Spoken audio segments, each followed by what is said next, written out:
Son intelligence connaissait déjà cette situation. Et qu'aujourd'hui, ça sera comme ça. Toi, tu te mettras là où tu es. Nous allions nous mettre debout ici. Il n'y a rien qui arrive au hasard. Tout pour lui, il l'a déjà vu, il l'a déjà connu. Il n'est pas surpris. Nous nous étonnons. Il y a quelques-uns parmi nous qui peut-être n'étaient pas venus depuis le début de la semaine, ou peut-être depuis hier, et qui sont arrivés aujourd'hui. Il y en a qui ne savaient pas. Ils se disaient que c'est frère Moïse qui allait prêcher. Et quand il arrive, il est surpris. Il dit, je voulais vraiment écouter frère Moïse, mais c'est qui celui qui est là? Mais Dieu n'est pas surpris. Non. Non. Il est Dieu. Il connaît toutes choses. Il voit toutes choses. Il connaît la fin avant le commencement.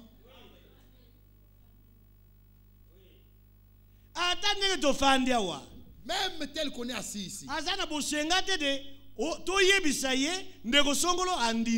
il n'a pas besoin que nous puissions lui dire tel frère a cru. Lui, il a connu d'avance les croyants. Ne le lui dis pas, il connaît. Il connaît.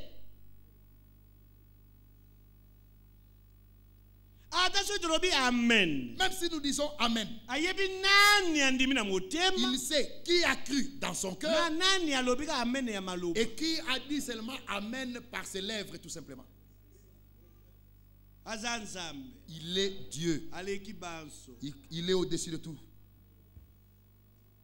Et c'est comme cela. Et bien aimé dans le Seigneur, dans Jean au chapitre 15, lui-même a dit ceci au verset 1er: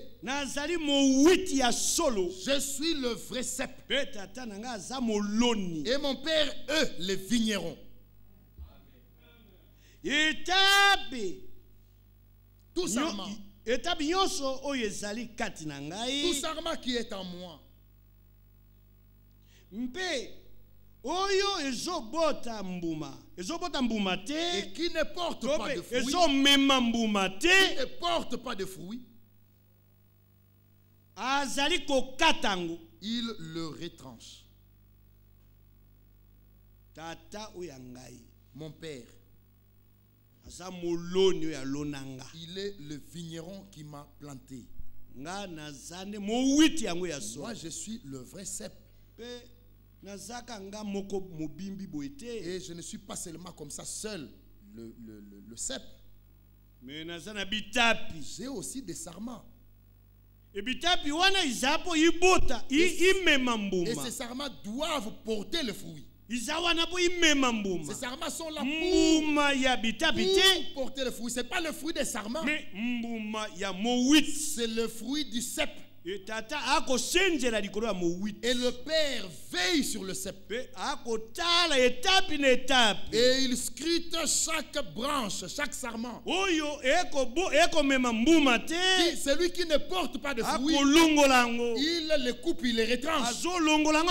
Il le retranche. Et tout sarment qui porte de fruits, il le monte.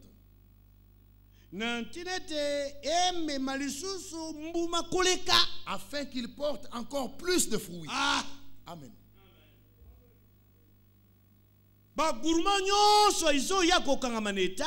Tous les bourgeons qui viennent de se greffer au sarment, tout ce qui s'accroche là, il l'enlève. Puisque le sarment, celui qui porte de fruits, qu'il porte beaucoup de fruits. Le Père fait comme cela. Et si le Seigneur Jésus-Christ, il est le cep, l'église et le sarment. Donc, chaque élu, il est un sarment de ce cep. Et il doit porter le fruit du cep. Si tu ne portes pas le fruit du cep, et on vient vérifier. Si on voit c'est un fruit très amer, qui n'est pas celui du cep, ou peut-être que tu n'as aucun fruit, il n'est pas nécessaire que tu continues à occuper cette place. Ça ne sera pas un problème de prédicateur. Dieu lui-même, il te retranche. C'est ça. Il te retranche. Tu n'as pas besoin d'être là. Mais si tu portes de fruits, il va commencer à émonder chaque sarment. Le sarment qui porte le fruit, pour que ce sarment porte encore beaucoup plus de fruits.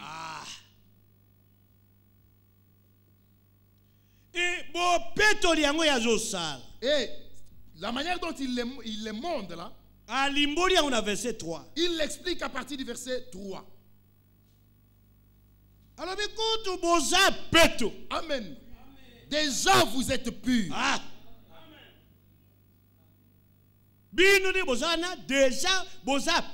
Vous qui êtes là, déjà vous êtes purs. Tel que vous êtes en train de porter ce fruit là, le Père vous a purifié. Vous êtes purs. Comment? Par la parole. Par la parole que je vous ai annoncée. Puisque la parole c'est l'épée. L'épée qui enlève tout ce qui est mauvais sur le sarment. La même parole est de l'eau. L'eau lave chaque élu pour le purifier. Amen. Et ensuite il dit, demeurez en moi. Faites de moi votre demeure.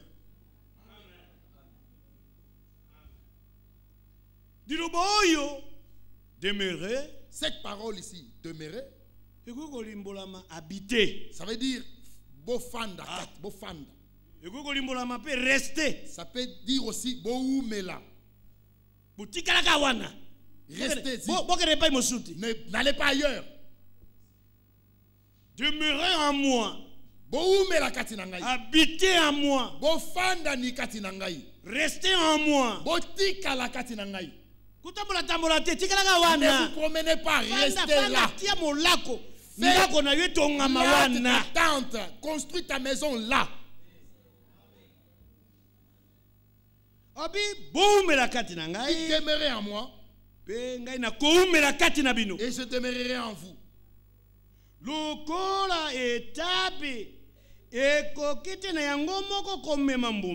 le sarment ne peut de lui-même porter du fruit, s'il ne demeure attaché au cep,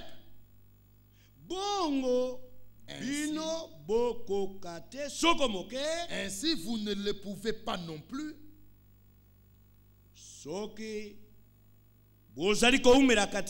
Si vous ne demeurez pas en moi, vous ne porterez aucun fruit. Vous ne porterez aucun fruit. On va vous voir tout simplement comme des arbres sauvages. Tout comme tout arbre sauvage. Mais le cep, mais vous êtes la vigne, l'olivier franc. Sauvage était. Pas l'olivier sauvage. Mais l'olivier franc. Celui qu'on plante. Celui qui ne sort pas de lui-même et en désordre. Mais on l'a planté par le Père. Et vous êtes des branches de cet olivier-là. Et si vous ne demeurez pas en moi, si vous ne faites pas de moi votre demeure, moi aussi en vous, vous ne ferez rien. Chaque branche qui n'est pas collée au cep, même si c'est une branche de mandarine, même si c'est une branche de citronnier, on la coupe, on la retranche. On la retranche de son arbre. Et vous verrez cette branche sécher. Et la sœur peut la prendre pour la mettre au feu. Elle va la ramasser là-bas. Et on la met au feu. Si toi tu es un croyant et tu dis que tu es un croyant, tu ne restes pas attaché à Jésus-Christ, tu ne demeures pas en lui, non pas, lui aussi ne demeure pas en toi, tu vas sécher. Amen. Tu vas sécher, tu ne feras rien. Je suis le cep. Vous êtes les sarments. Celui qui demeure en moi.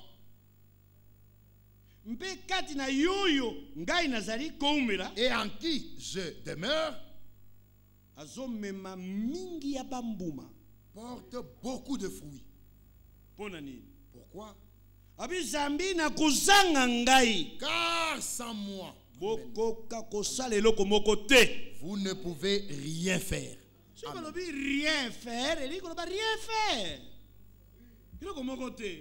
Rien, vous ne pouvez rien faire. Rien. Parce qu'il faut que lui demeure en toi. Et que toi tu demeures en lui. Vous restez collés comme le pantalon et la ceinture. À ce moment-là, vous pouvez travailler. Et tout ce que vous faites, c'est lui qui l'accomplit pour toi. Amen. Amen. Regarde.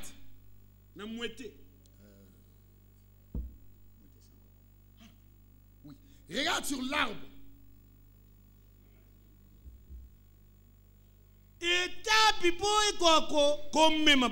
Pour que la branche porte de fruits, il faudrait que la sève, la vie de l'arbre, le sang de l'arbre, puisse partir et entrer jusque sur la branche. Si ça ne se fait pas comme ça, cette branche ne portera jamais de fruits. La branche va sécher. Elle va manquer la vie. Cette branche-là, d'elle-même, elle ne peut pas se donner elle-même la vie. La vie de la branche vient du cep. C'est la vie du cep. Et la branche, c'est la branche du cep. Alors cette vie qui circule dans le cep, elle doit monter jusqu'au niveau de la branche, afin que la branche porte le fruit du cep. C'est comme cela que se présente l'église du Seigneur Jésus-Christ. C'est comme cela que l'élu se présente. Il faut qu'il soit collé à la parole, et que la parole demeure en lui. Qu'il soit collé au Seigneur Jésus-Christ, et que le Seigneur Jésus-Christ demeure en lui. Alors la vie de Christ, toi comme sarment, cette vie va circuler jusqu'à pénétrer en toi. Et en cela, à ce moment-là, ça ne sera pas ton fruit à toi, mais ça sera le fruit du Seigneur, le fruit de Dieu, le fruit du cep. Nous nous croyons comme cela. Bien-aimés dans le Seigneur. Enfants de Dieu, ceci est vrai. Tout ce que nous faisons, c'est lui qui l'accomplit pour nous. Mais il faut qu'il soit en toi. Vous savez, il y a beaucoup qui ne comprennent pas.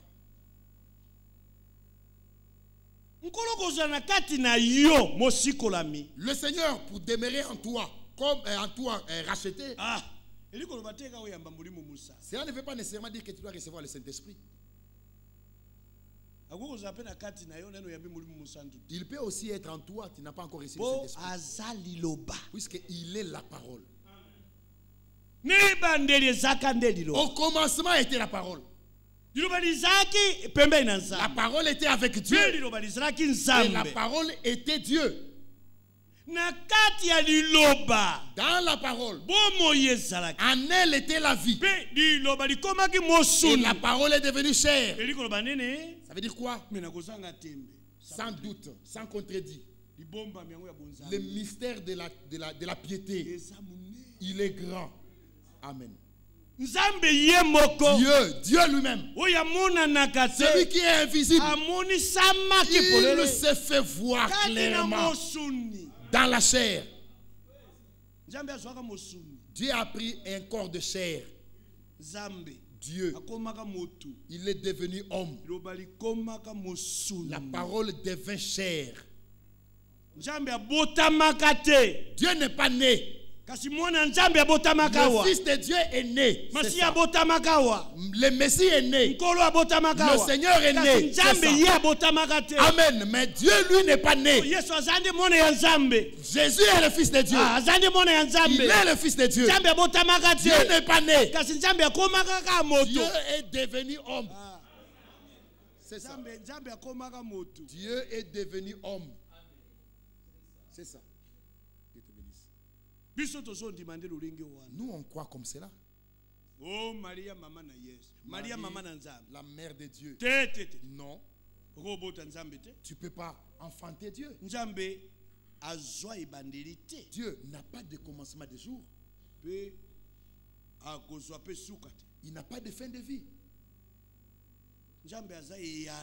Il est éternel. Il n'a pas commencé et il ne se terminera, il ne finira pas. Il n'est pas né. Il n'a pas de commencement de jour. Il n'a pas de fin de jour. Il ne meurt pas. Amen. Et on ne le voit pas. Il est esprit. Il est lumière. Il est la vie éternelle. Nous nous croyons comme cela. Comme il est le créateur, il s'est formé un corps. Le corps qu'on a appelé Jésus. Car il est venu sauver le sien de leur péché. Il fallait qu'il devienne, que la parole devienne chair. Que Dieu se manifeste dans une chair humaine. Pour qu'il vienne donner sa vie.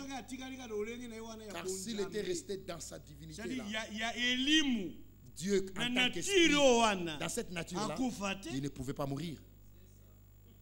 Il fallait qu'il entre dans la création. Le commencement de la création de Dieu. Qu'il soit appelé Ebandelia Bokela Mianzambe.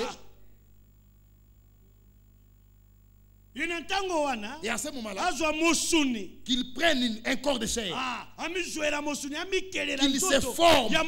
qu'il se forme un corps humain, que le sang soit dans ce corps-là, et dans ce sang, que la vie de Dieu y soit, afin qu'en mourant sur la croix, Dieu mourra sur la croix. Dieu mourra sur la croix. Celui qui est mort à la croix, c'est Dieu. Et celui qui est mort sur la croix, ce n'est pas Dieu. Mais c'est Dieu.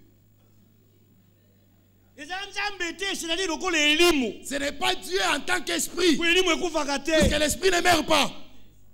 Mais c'est Dieu. Puisqu'il devient homme. Et chaque homme a un commencement. Et chaque homme a une fin. Et la fin de l'homme, c'est la mort. Et il était mort pour nous à la croix. Si tu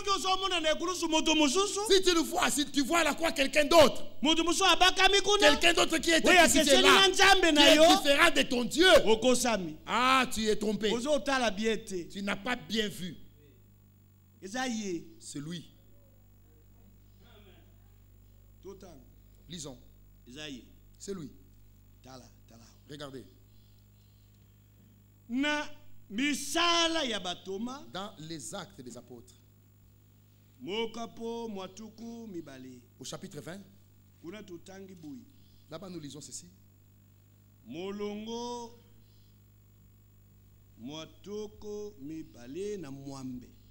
Nous sommes au verset 28.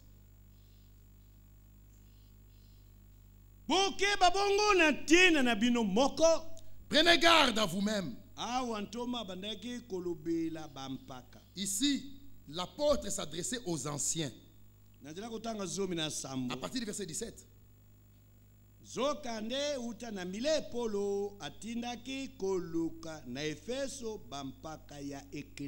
Cependant, de Milet, Paul envoya chercher à Éphèse les anciens de l'église. Et lorsqu'il fut arrivé vers lui, il leur dit.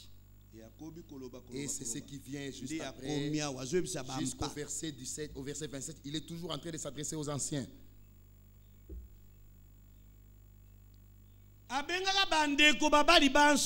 Il n'a pas appelé tous les frères. Oh, ceux qui ont crié avant à Éphèse. Vous tous venez. Non.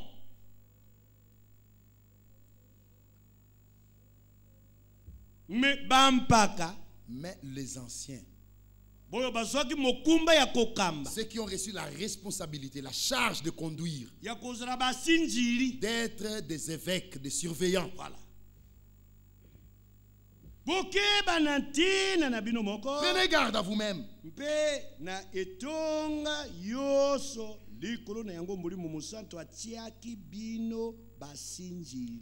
Prenez garde à vous-même donc, et à tous les troupeaux sur lesquels le Saint-Esprit vous a établi évêque. Évêque, surveillant.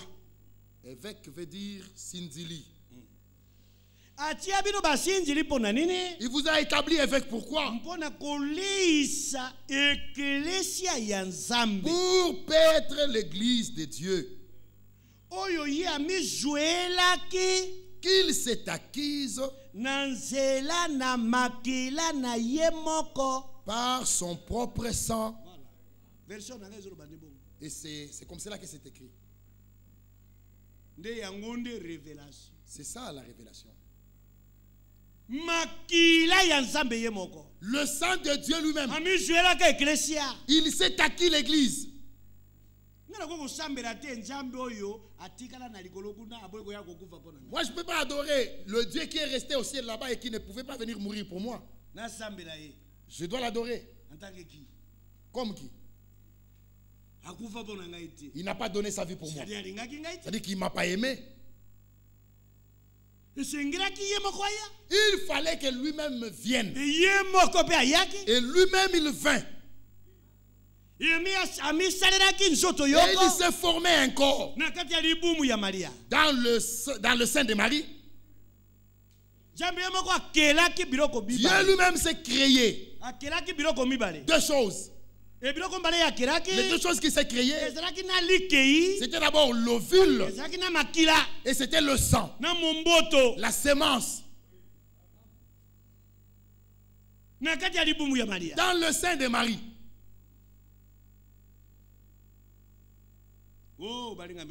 Bien aimé dans le Seigneur.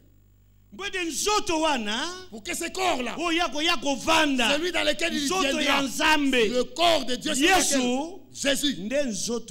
c'est le corps que Dieu a pris.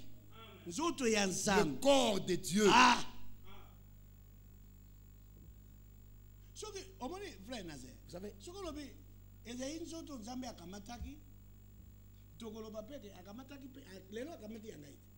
c'est ça. Il pouvait prendre n'importe quel corps et l'utiliser. Et il a pris des corps, il a pris. C'est cela. Mais cette fois-là, il n'a pas pris un corps, mais c'était son corps. Ah! Son corps. Ok, merci frère. Il a pris son corps. Il s'est formé un corps. Ah.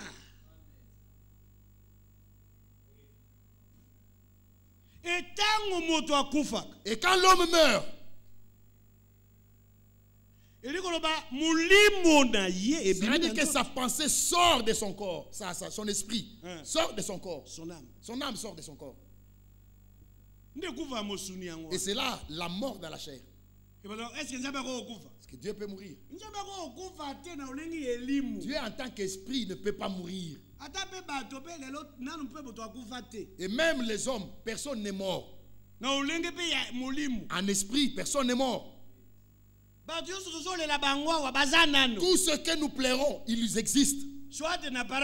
Ou dans le paradis, ou en prison. De la même manière pour Dieu. Il a pris, il s'est formé un corps qui pouvait mourir. C'est ainsi qu'il est mort. Dieu est mort. Mais quant à la chair, mais Dieu est mort na o etali nzoto. Voilà, o etali mosuni. Na o etali mosuni. C'est sans contredit. Comment vous pouvez douter? Est-ce que Dieu peut mourir? Déjà, se demande, si, il peut. Il peut mourir. Quant à la chair. Na o etali mosuni. Na o etali mosuni. C'était Dieu. Jésus, c'est pas quelqu'un d'autre. Il n'était pas différent de Dieu. C'est Dieu, il est Dieu. Jésus, c'est Dieu. Tous les prophètes qui sont arrivés avant lui, la parole est venue vers eux. Mais Jésus, la parole n'est pas venue vers eux. Jésus lui-même était la parole. La parole vient au prophète. Et le prophète dit, ainsi dit le Seigneur. Mais Jésus, la parole ne vient pas vers lui. Lui-même était la parole. En vérité, je vous l'ai dit. Solo, na lobe libino. En aucune fois il n'a dit, ainsi dit le Seigneur. Parce que c'est lui-même, ce Seigneur-là. Et nous croyons comme cela. Bien aimé, c'est vrai que Dieu s'est acquis l'église par son propre sang. Son propre sang. Dieu a pris du sang. Dieu, il devint homme. La parole devint chair. C'est ce que nous croyons. Celui qui était mort pour nous à la croix, c'était la parole. Mais si c'était la parole, c'était par rapport à la chair. Quant à la chair. Il a donné, il est mort. Mais la parole, c'est Dieu lui-même. Mais regardez quand il est devenu chair. Il est parti à la croix. Et il a versé son sang. C'est lui, Dieu. Il devint homme. Et dans la chair, le sang était là. Et dans le sang, la vie était là. Amen, amen, la vie de Dieu. La vie créatrice. Elle était là. Le sang créateur.